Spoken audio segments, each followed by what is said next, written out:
it just goes downhill. And it usually is about pretty consistently 3 months into the relationship.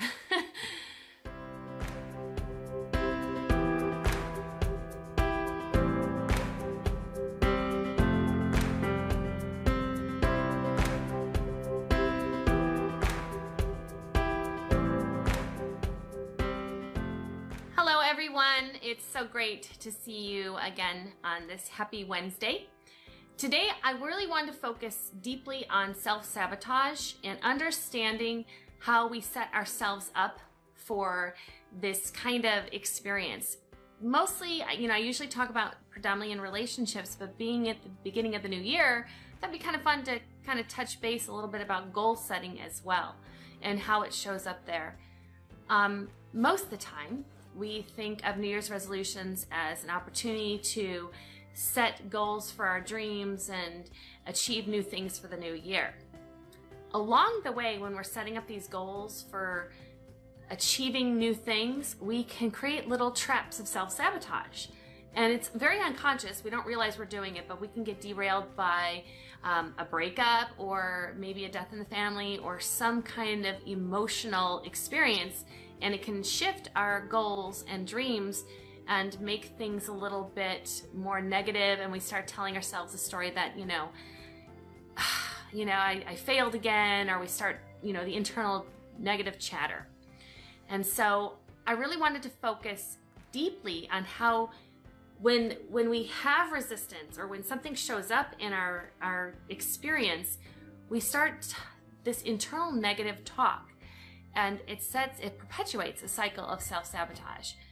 And I think the easiest place to start talking about this is actually in relationships, because I know a lot of us can experience, family or intimate relationships, and it's easy to connect to this. So we'll go right there. I always think about when clients share with me that they are starting off this new excited relationships and they're feeling very inspired and creative and collaborative with a new partner. And then before they know it, they're starting to see things shift, and they start telling me that all of a sudden it's not that great, things are falling apart, and they're not talking, and it just goes downhill. And it usually is about pretty consistently 3 months into the relationship. So you think of it's like the honeymoon phase is over, or something has shifted and people start, experiencing different sides of the relationship. Two things happen.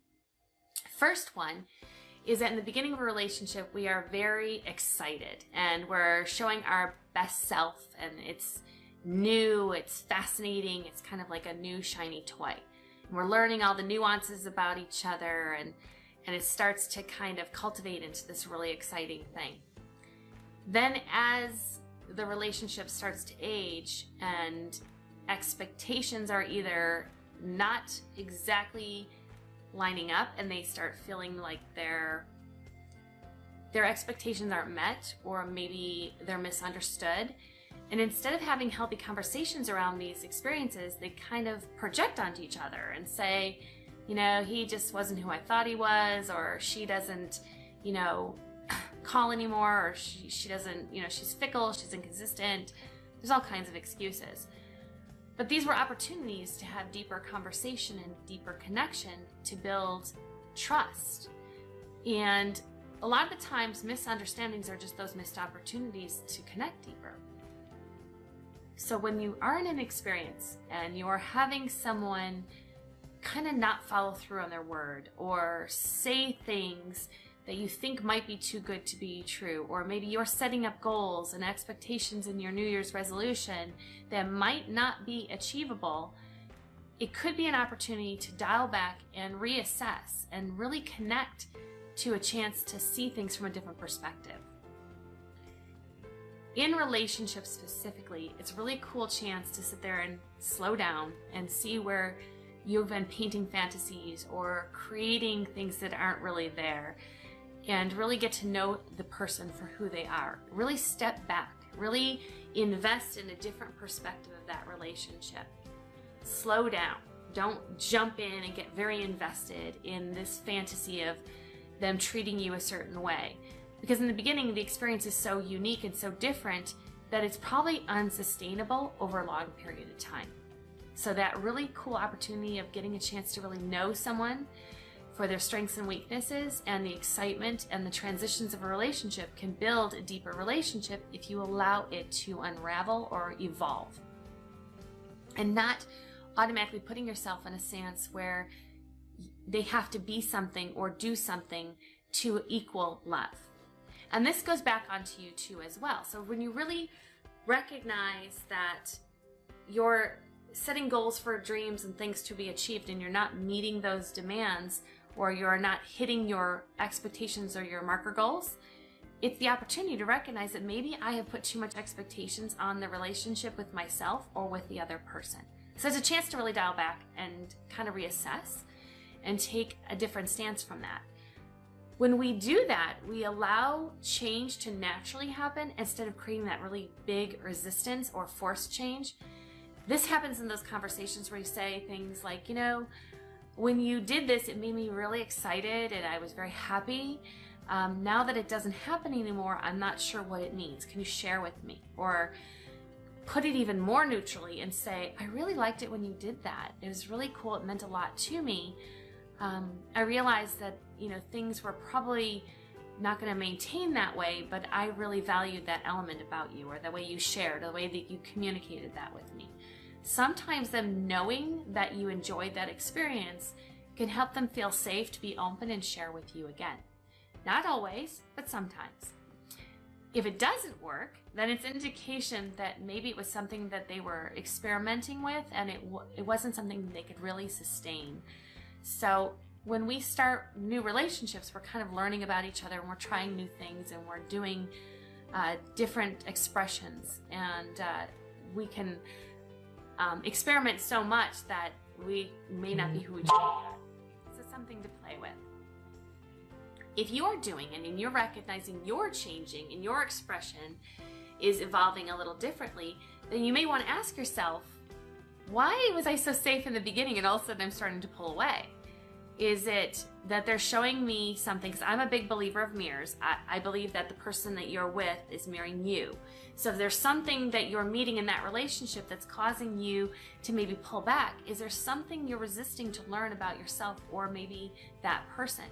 Now I'm talking about healthy relationships. Not every relationship is extremely healthy, and you do have to look for healthy communication. And if there's lying going on in a relationship, those are moments where you know that they're out of integrity. And we need to be clear that healthy relationships are people who know their integrity, know themselves, and are looking to bond and connect on a deeper level. So it really has to be based on like integrities. I'm not even sure if that's really a word, but you want to make sure that your integrity is aligned with somebody else's. Knowing your integrity is really essential. Knowing who you are and what you're all about and whether it serves you is really essential, because if you don't know that, you'll start mimicking and mirroring out other behaviors that aren't necessarily you, and it'll start to make you feel insecure and unsafe. So playing with that is very important. So for today, I really would like you to, getting short on time, so I really want to wrap it up here.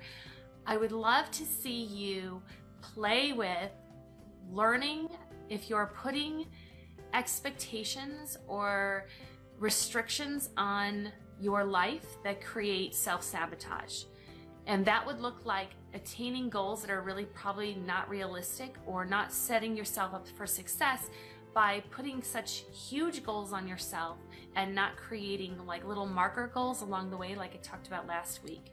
It's very important to understand that there is a balance between trying to achieve a huge goal and setting up a road for success versus kind of hoping and wishing that things are going to happen on their own, and not, you know, I really want to have a new job, but not changing your mind or changing the way you perceive reality to create that kind of natural change to happen. So it's very important to be accountable to that. Also, to take a step back and really look at how are you participating in those relationships. Are you creating an opportunity for somebody to share with you what they're seeing, what they're experiencing about you? Or are you deflecting and missing opportunities of connection? So really focusing on those two elements this week would really kind of help you change the way you goal plan and help you really dial into deeper connections in your relationships.